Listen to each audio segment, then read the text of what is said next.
Welcome to A World of Good podcast. My name is Andrew Gale, and I am in a vehicle traveling on, I was just told, on Highway 6, which is the road that we took to come down from Foz do Iguaçu, which is a city in Brazil that we flew into on our way to visit Norberto Kurrle in Paraguay.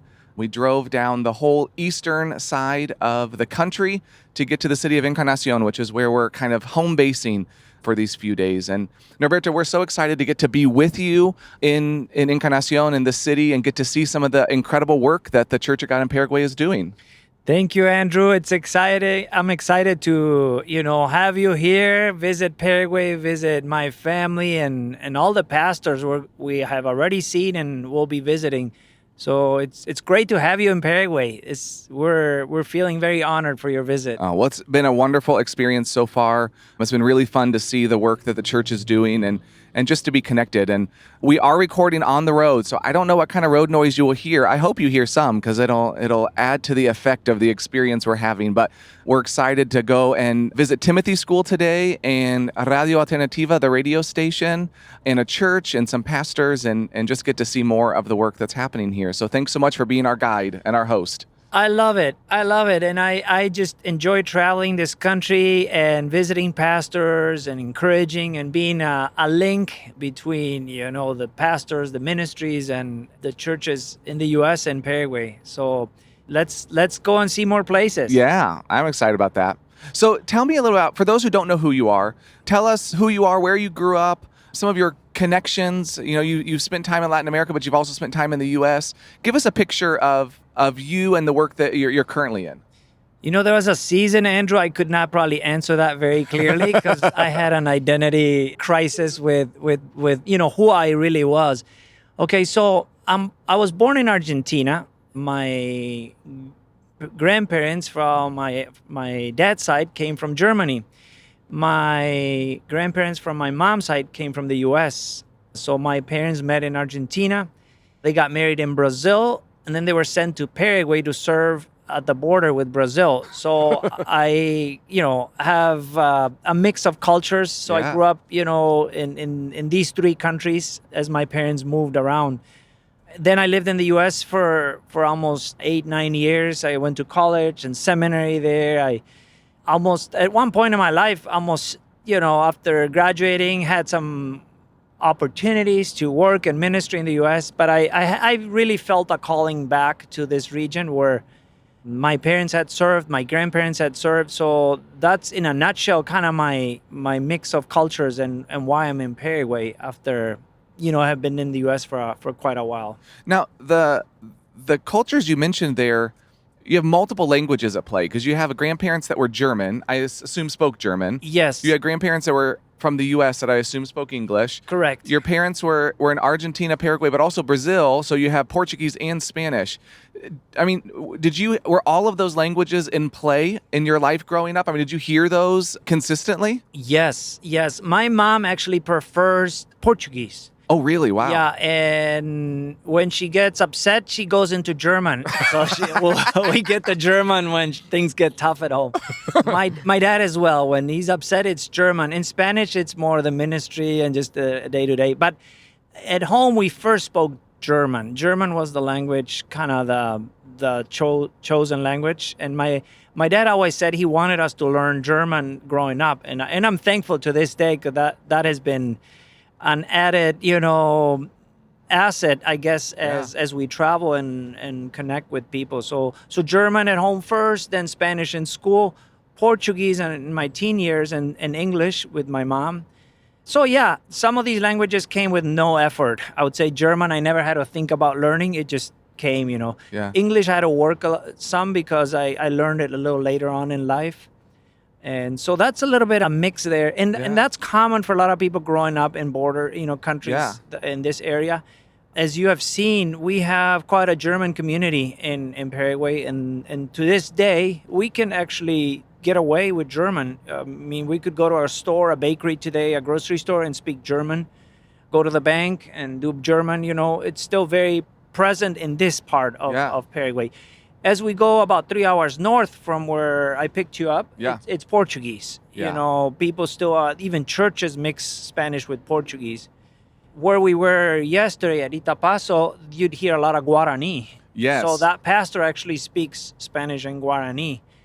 Guarani being, for those who don't know, is kind of an indigenous language. I mean, that's the indigenous community that was here before the Spanish came. I mean, that's been in this land for a long time. And so that's their language, correct? Correct. Yeah. Guarani is spoken in Paraguay. It's really the official language along with Spanish. So like even my son Dominic, he's in school. He's like, I don't like Guarani. I mean, he has to learn to speak Guarani, and Wow. and it's part of this curriculum, in school to speak Guarani as well. That's really cool. It's a hard language. I have not learned that language. I know a few phrases. Sometimes when I share with people, I speak a little bit, and they get excited, Yeah. and then I'm like when somebody from the U.S. comes and says hello, and he says, that's the extent of my English, Spanish, I'm the same in Guarani. So I was impressed, though, when we were at that school and you started reading Guarani off the board. I know it was just one phrase, but it sounded really good. I I mean, for love someone it. who doesn't know, it I sounded love really it. good. It's I think for me it's a language that says a lot, and I want to say I can't compare it to French because I don't speak it, but it has a sweet sound and it flows very well. Can I give you an example? Yeah, please. Okay, so in Spanish you would say que Dios te bendiga, God bless you. Yeah. If you say that in Guarani, you'd say ñande yara tandero basa. And it just almost poetic. Though Yeah. if you hear someone speak it, it really is a very smooth language. So it's still on my list. I'd like to add that language in the next, maybe when I got more time and Yeah, not too right. many, not raising kids. I don't think Guarani is one that's going to be like on Duolingo or any of those like easy. Actually, it is. Is it really? It is on Duolingo, and I started. No way. The whole way. I mean, if you go do Duolingo in Guarani, like any other Wow. language, you could become pretty fluent. That's pretty impressive. Oh, it is. And they have Paraguayan people speaking on it, so it's very, very clean Guarani. That's incredible. I think since Paraguay still considers it its main along with Spanish, its native language, Yeah. anybody coming to Paraguay or ministering in this country will have, it'll be a good thing to know Guarani. Wow. Even crossing borders, interacting with people. Like if I get stopped by the police, I speak Guarani to them. They're right away open up in a different way than just Spanish. So Yeah. it's a country with many cultures, and Yeah. we all coexist, I guess. That's been something that's been really interesting is seeing, the large German population, Ukrainian population, Japanese. I mean, it's been really interesting seeing those communities. And we were talking about this the other day. It's what's been really fascinating to me is that they still have a love for their home culture, for their, where they came from. The Germans still love Germany and their German heritage, and yet consider themselves Paraguayan. Like they're fully invested in this country and yet recognize their cultural heritage. I think that's really beautiful to recognize those things, hold those things in tension, and stay connected to where you came from. Exactly. Okay, so we left Encarnacion a few minutes ago. This is the first town we're driving by now. It's called Capitan Miranda. And this town was settled by people from Ukraine, Poland, and Russia. Wow. And almost 100 years ago. So that's how this town we're driving by now started. It's called Capitan Miranda. I know people can't see what we see, but we're in about less than a minute here. Here's an Orthodox church that we're going to be driving by. So there's a lot of, buildings and their worship centers are still representing the culture. Yeah. And I love that they bring here, who they are, to that. And even 100 years on, they continue to hold their culture as, their heritage is something really important to continue on in their family, which I think is really neat. Yes, we sense that. As I was sharing with you too, there's been, during COVID, there's been a new influx of German families to Paraguay. Not in the hundreds, but in the thousands that have settled in a space about an hour from Encarnacion. And so it's an indication that Paraguay is a welcoming country, and people find their niche here, their cultural, niche. You've seen it now here. The weather is usually, very kind of tropical, rainy. It's not too cold, not too warm. Things grow well. So I always think of Paraguay, sometimes people look at Paraguay or third world countries as poor, and I think that there's no poverty in resources, but I believe there's poverty in how it's managed, because a lot of people say they want to do well in life and go forward, so they go to countries where that might be easier, and of course some countries are, but I think Paraguay is a land of opportunities for many. You might not have all the services that you'd have in a U.S. city or European city or wherever, a big country, but I just think there's so many opportunities. Yeah. We are missing, though, Andrew, and I share this with you several times, airport and bridges. Yeah. We're lacking airport and bridges. Yeah, you said for like how was it, 250 kilometers that we went? Yeah. There was only 2 bridges connecting Paraguay and Brazil in that space. Yeah. And most of our flights leave Asunción, which is 6 hours from us, even though there's 500,000 people here within an hour. Yeah. So those are some of the challenges. Yeah. Well, and I think that where we flew into, Foz do Iguaçu, was a great representation of the unique position that Paraguay's in. So we flew into Foz, which is in Brazil, but we went right over a bridge into Ciudad del Este, which is a city in Paraguay. And had we gone just south of Foz, we would have gone into Puerto Iguaçu, which is a city in Argentina. Correct. All 3 of them kind of meet right in this. I mean, they're all within 30 minutes of each other, and they're all right there in the corner. And I think that's to me, has been a representation of what we've experienced. There's just so much cross-border connections in Paraguay with countries close by, as well as cultures that have come in, as you were explaining, like the German and Ukrainian. It's a unique mixture of lots of different cultural aspects. Yes. The 3 cities you mentioned, they are, pretty large cities. They each have their attraction, their, draw. Foz de Iguaçu, for instance, the Brazilian city, is known for their waterfalls. The Iguaçu waterfalls, one of the 7 natural wonders of the world. They share that with Argentina. Foz de Iguaçu, for instance, has become the kind of a tourist location for southern Brazil because of the amount of hotels they have, convention centers, the food is great. Whereas Ciudad del Este, you cross the bridge into Paraguay, has become sort of the business center for the region. And you can get almost anything in that city. I'm sure there's a black market there, but then there's a legal market too. But anything you'd think of, you'd find in a big city, you'd find it in Ciudad del Este. Puerto Iguaçu is very natural, a lot of rainforest. There's a city there.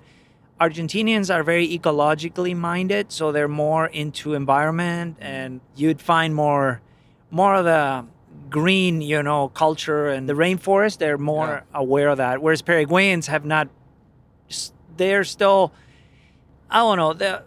They've chopped trees down. They're not thinking too much of ecology. So those are some differences. It's been great, serving here and having this mix of culture. It does present challenges when you minister, because you have to, within a few hours, you have to make adjustments, language adjustments, cultural adjustment, expectations.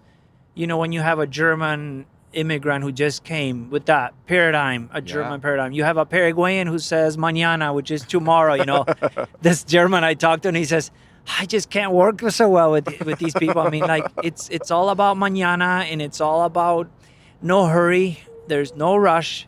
Time is not of value in Paraguay. Yeah. At least the Paraguayans, they would love to just sit and sip tereré, the beverage, and just interact. The value is the relationship and being with someone, not so much how much we produce or how much we achieve. And so that presents ministry challenges in many ways, as you could imagine. But again, every part of the world has that. Yeah. And this is unique to us here. We've kind of talked around this and given some maybe location to where we are in Paraguay. It's borders with Argentina and Brazil. What other countries does it border? So Paraguay borders with Bolivia on the north. So Bolivia is north of Paraguay. Brazil is east of Paraguay. Argentina is south and west of Paraguay. Paraguay does not have ocean access. Paraguay does have a river, which is the Paraná River, sort of the important river where most of the smaller vessels leave, the country. So that's location-wise, Paraguay is sort of a Mediterranean, country, just isolated, but also it's sort of a safe country, safe from, hurricanes and other stuff that countries by the ocean would go through. You told kind of the size of Paraguay. Can you give that perspective? Yeah. If you compare it to a USA state, it'd be like California. It's the size of California. If you compare to like a country, it'd be like Germany, more or less. But how many people live here compared to like Germany or? So the census of 10 years ago said we are about 7 million. Recently, the census they did said we are only 6 million. So there's a debate on what happened in the last 10 years.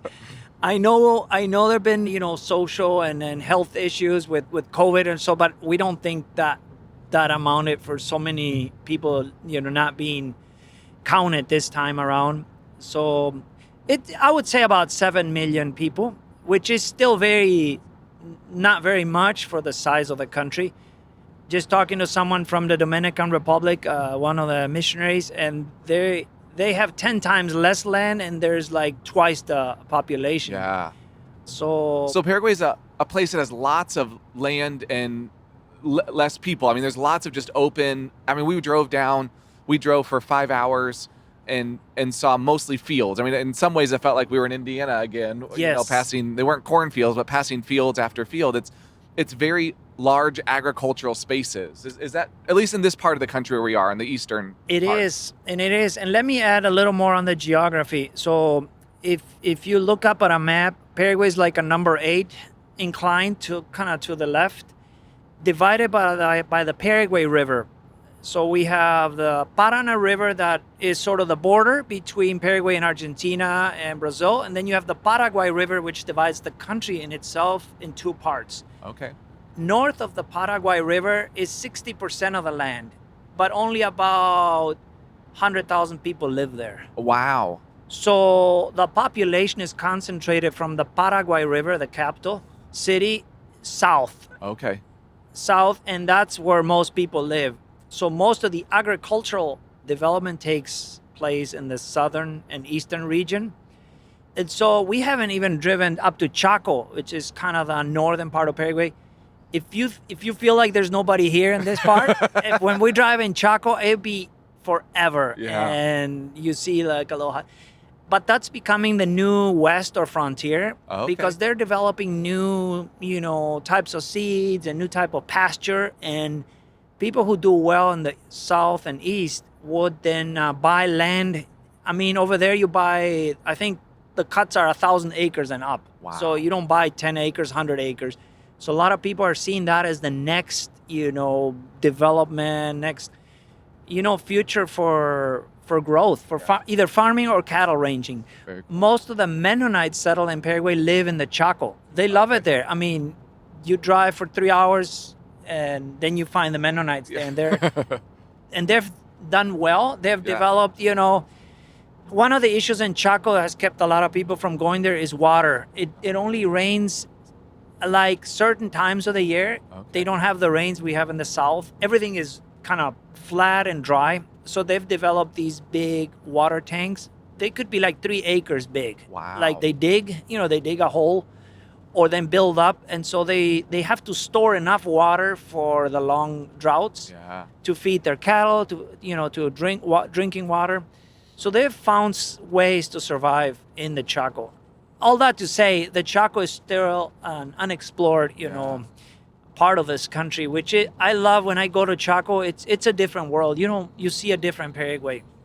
A lot of ministry, I mean, the ministry there is more tribal. There's still a lot of tribal groups who are living in that area. But for many, I don't know, Paraguay might not be on the map, but Paraguay is known for its soybean crop. Okay. In the list of countries, it's the 5th largest soybean producer in the world, right after US, China, Brazil, Argentina. Paraguay is next. Then also wheat is pretty good. And it's probably the largest producer of electricity, clean energy. Okay. Paraguay produces 20 times more than what it needs. Wow. So that all gets exported to Brazil mainly. São Paulo, a city of almost 15 million. Wow. And a lot of industry, in Brazil, they buy the bulk of the Paraguayan electricity. So those are things that are a draw for companies in the future who want to, have a lot of abundant electricity. Yeah. To this day, I don't know why Paraguay, not being an oil country, is not producing more electric vehicles. I mean, that's because everything could be electric here, and there's enough of that available. So you've shared a little bit about the country, where we are, given us a little bit of the culture and what it's like here. Tell us now specifically about the Church of God. Maybe some of the history. How long has it been here? How many churches are there now? Kind of give us a picture of the Church of God in Paraguay. Great. Yes. Okay. The Church of God got established officially in Paraguay in 1977. So we're approaching 50 years soon, in a few years. And so that's kind of the history, 50 years. The Church of God started more in rural areas. In the first decade, ministry was done among farmers, immigrant farmers from Brazil, Argentina. Which is pretty common globally. I mean, for those that don't know, most of the churches in the Church of God started very rural. That's kind of has been a part of the way that the church began globally for the Church of God. So that makes a lot of sense. Yes. So in the 90s, the leadership in place said, hey, we just got to start ministering and finding our foothold in the cities. Yeah. So they decided to reach the three largest cities in Paraguay, which are Asunción, the capital, Ciudad del Este, and Encarnación. And so ever since late 90s, starting 2000, a lot of efforts have been poured into the cities. Being a city pastor is different than being a rural pastor. So that is, there's been a lot of prayer and prayer for God, to God, to who can lead in the city. There've been some failures. Some people said, I'll start a church in the city, and they've tried.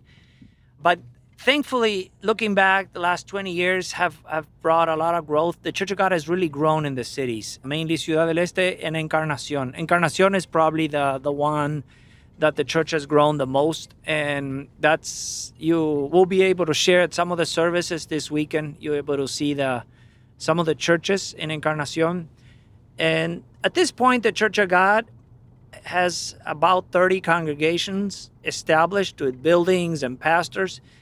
There's a thing here called preaching points. So most churches, I would say 70% of the churches have 1, 2, 3, up to 5 preaching points. Oh, interesting. So what does that mean? A church, when they become stronger, they are the ones starting new churches around their community within half hour to an hour. And that's been it's worked very well as the churches have embraced that kind of paradigm of growth. So the growth of the Church of God is not so much nationally driven or nationally focused. Each local church starts new churches in their area. That's really cool. A lot of the pastors are bivocational. I would say 50% of the pastors in Paraguay hold a job somewhere or have some kind of an entrepreneurial thing going where they pay their bills. Larger churches are able to pay for salaries, and so that's kind of the setup as far as financing.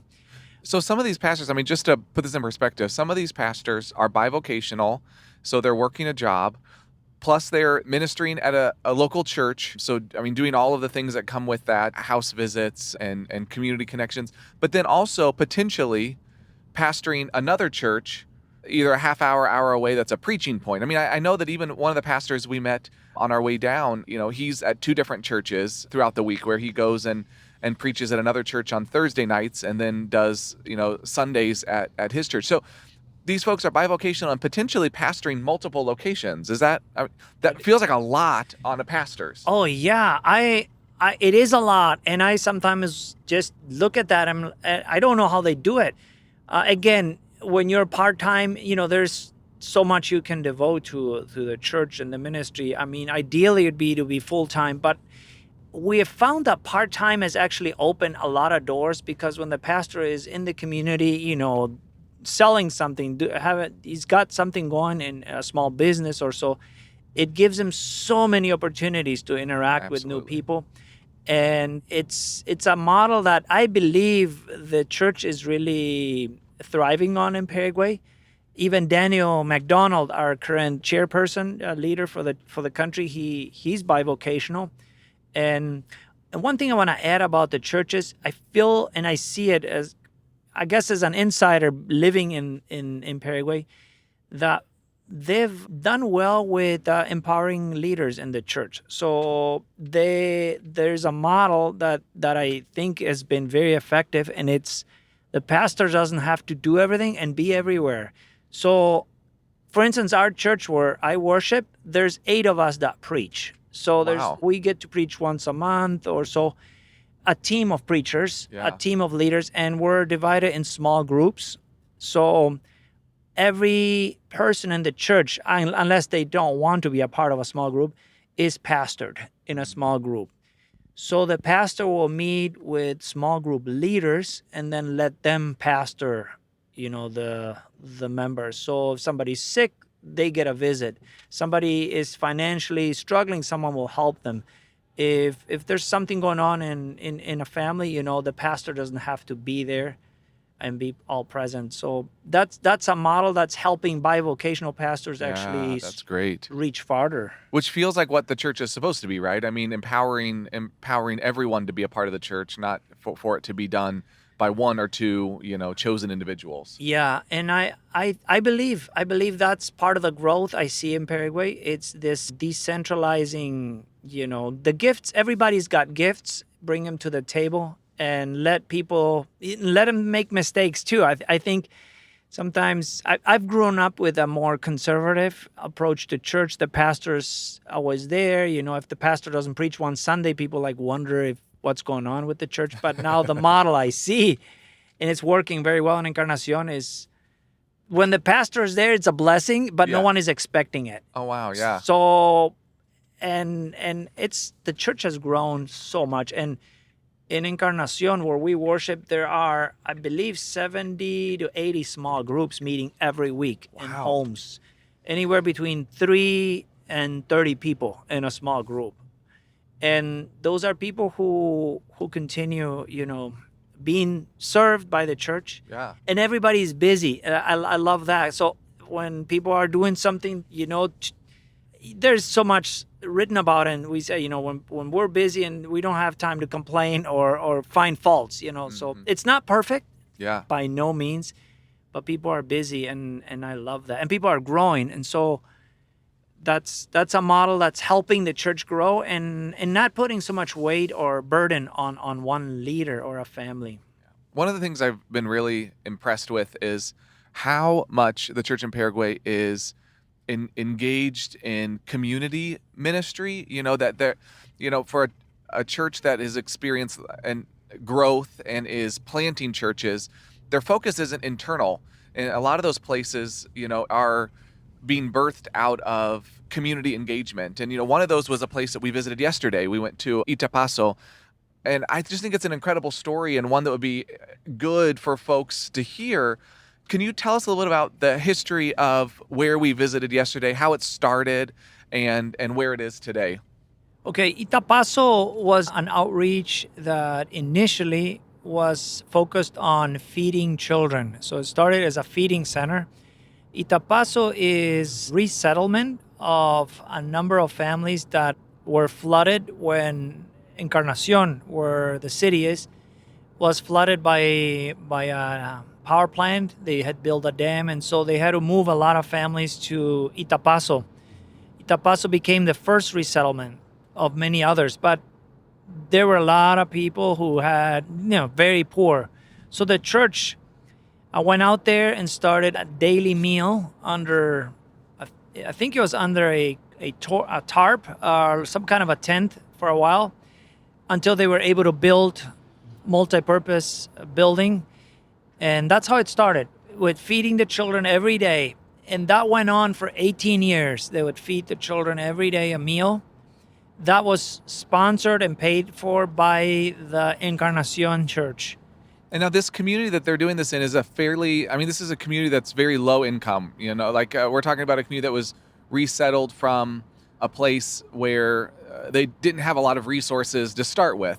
And then they were moved to this. And you said that how many people were a part of these resettlements? Do you remember any numbers? Yeah, more or less. I mean, any of those resettlements would have at least 2,000 people. Okay, so we're not talking about like 10 or 15. We're talking about a huge number of people that were moved to this location and resettled. And the church kind of jumped in and started helping with food because that's what the need was in the community. Exactly. It became a place where the church, kind of the wealthier people in downtown Encarnacion, felt like reaching out to Itapaso. Itapaso is about 10 miles from downtown. Many families would go and cook at the beginning until they were able to hire someone to, it's a daily thing. So they needed someone on site. And that was the beginning of the first outreach of Encarnacion, really a social outreach. And that, again, that brought parents into the community. Then they started to ask more questions, and that slowly started an emerging church to get off the ground. And later, a school. Okay, so it went from a daily feeding program to realizing there was, a need potentially also for spiritual nourishment. So they started a church. And that church, then also, there was a school that was also a part of that. Talk to us about what that looks like now today. The how many grades are in the school, or is it still functioning? The church. What can you tell us about Itapaso today? Okay, Itapaso today is an established school. They have 10 grades. They've been adding one grade every year since they started. So their goal is to get to 12th grade and finish that up. But now they're at 10th grade. They're trying to build an addition to their current facility. So the staff at the school gets paid by the Encarnacion Church. So it's part of their giving to invest in that school staff and infrastructure and whatever they need there.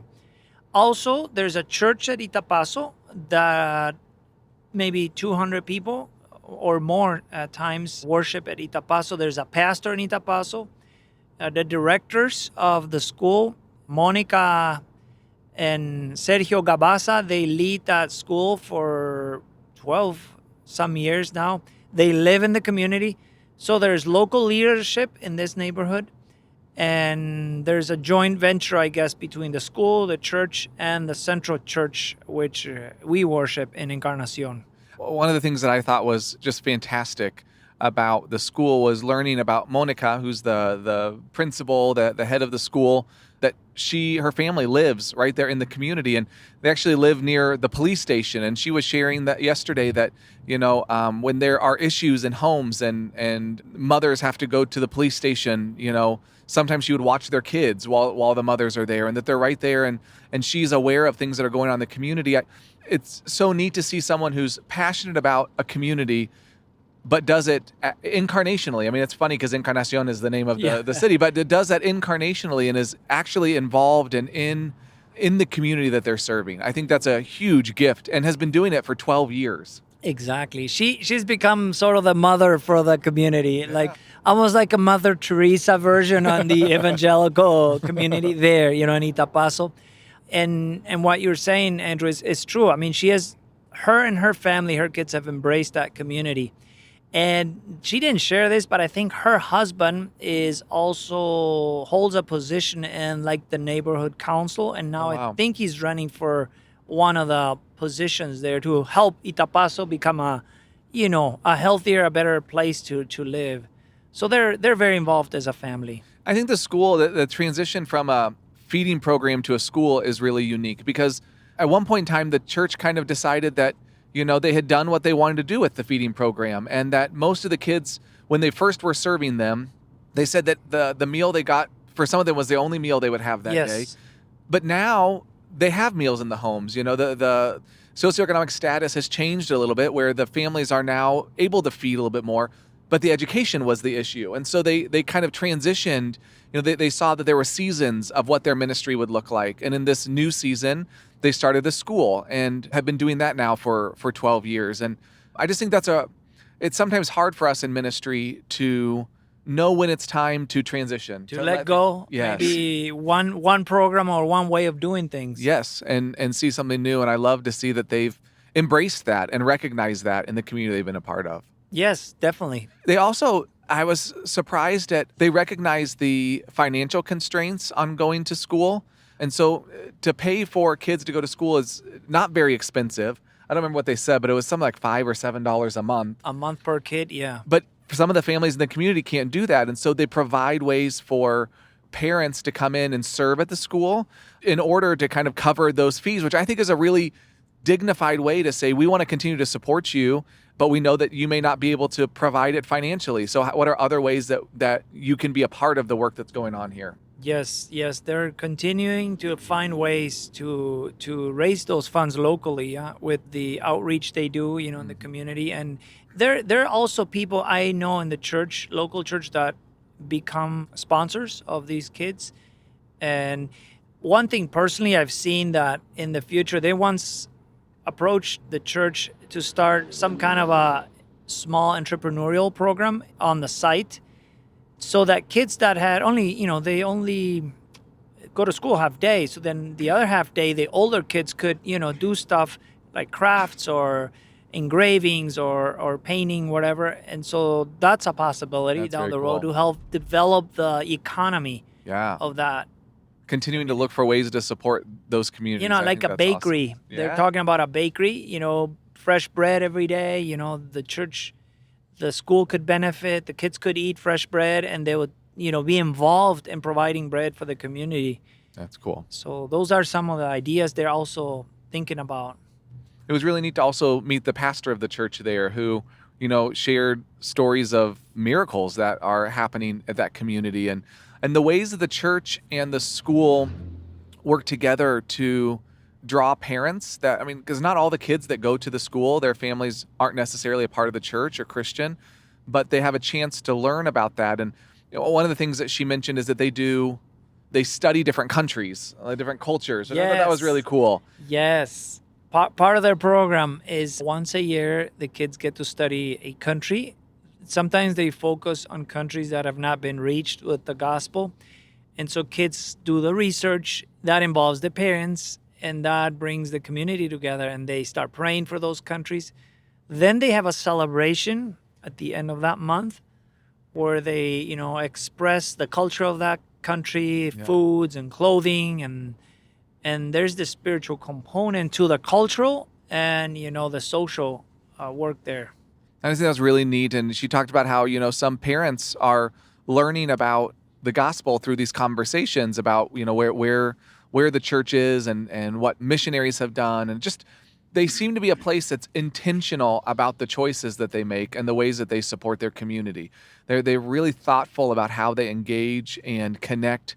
And I think they understand how to do that in a way that honors that community as well. And so it's neat that the Church in Encarnacion has been the force behind this for years and years and years, and can see what neat, really powerful ministry has come out of that. Very. Itapaso has been, and I think will continue to be, the Encarnacion's, I want to say baby or outreach, but now it's has grown on its own, institution as far as church and school.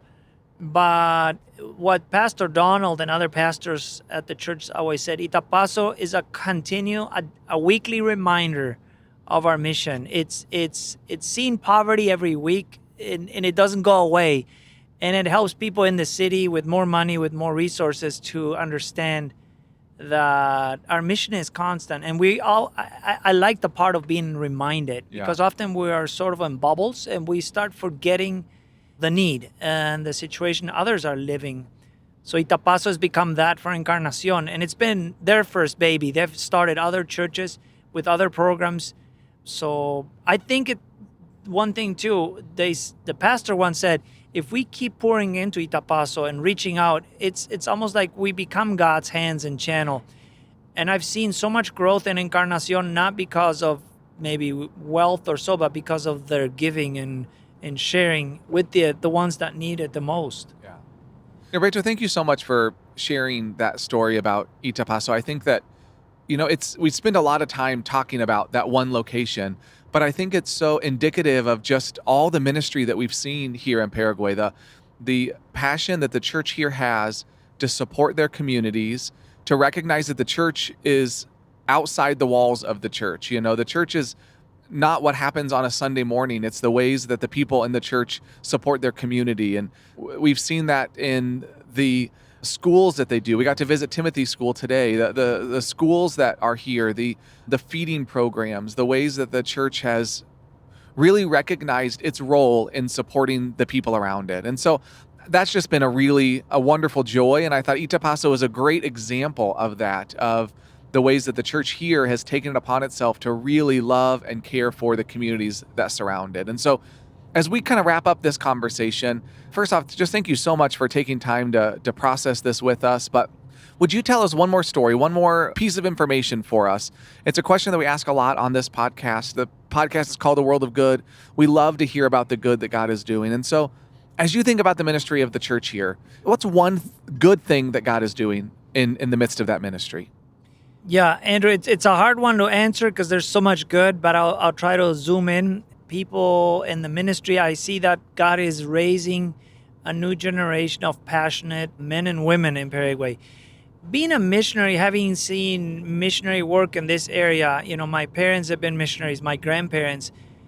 I kind of grew up under that paradigm that missions happens from either Europe or the U.S. to other countries.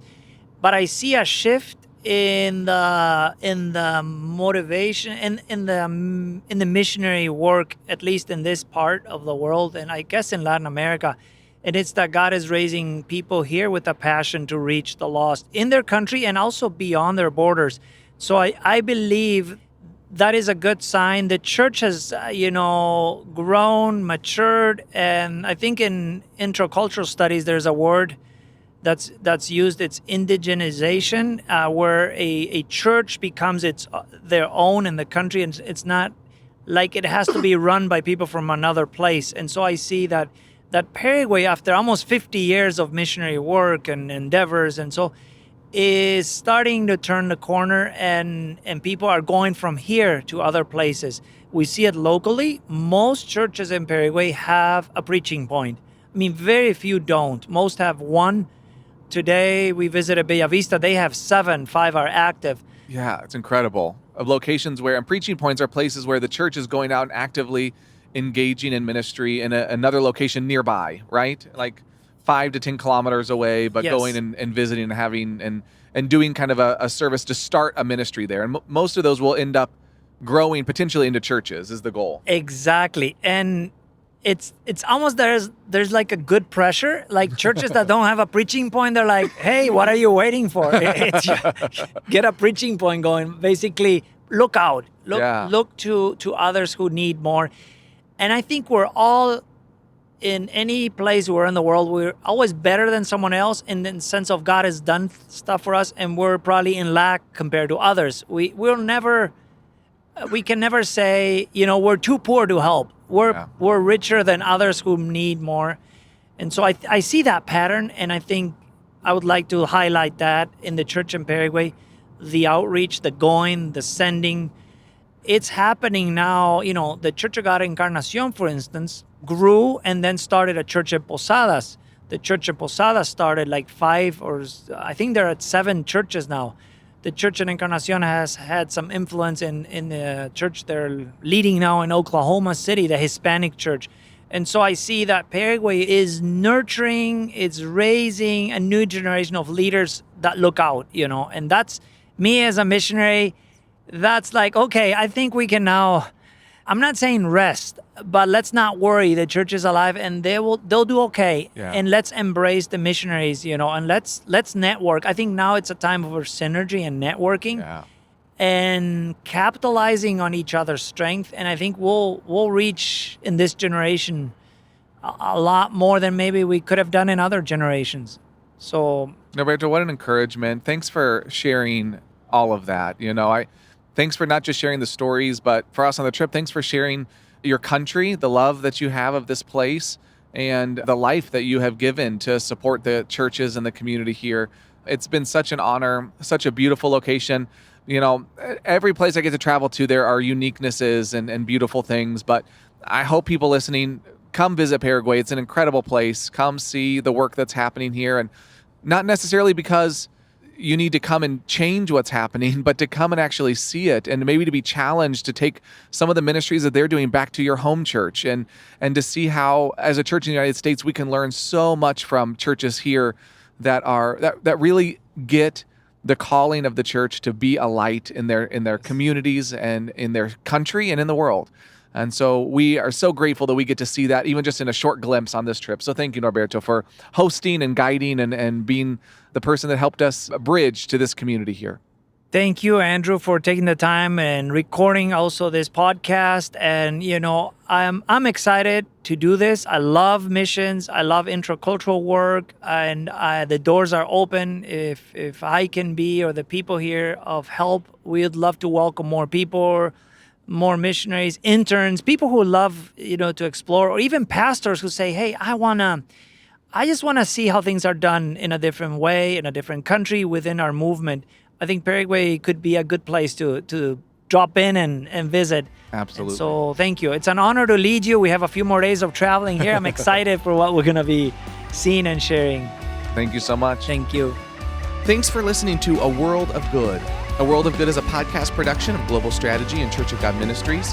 Our theme song is Colorado by Leo Flores. If you want to join the conversation, visit us at Twitter at A World of Good Pod, on Instagram, A World of Good Podcast, or visit our website, chagglobal.org/A World of Good. And join us next time as we share more stories of good from around the world.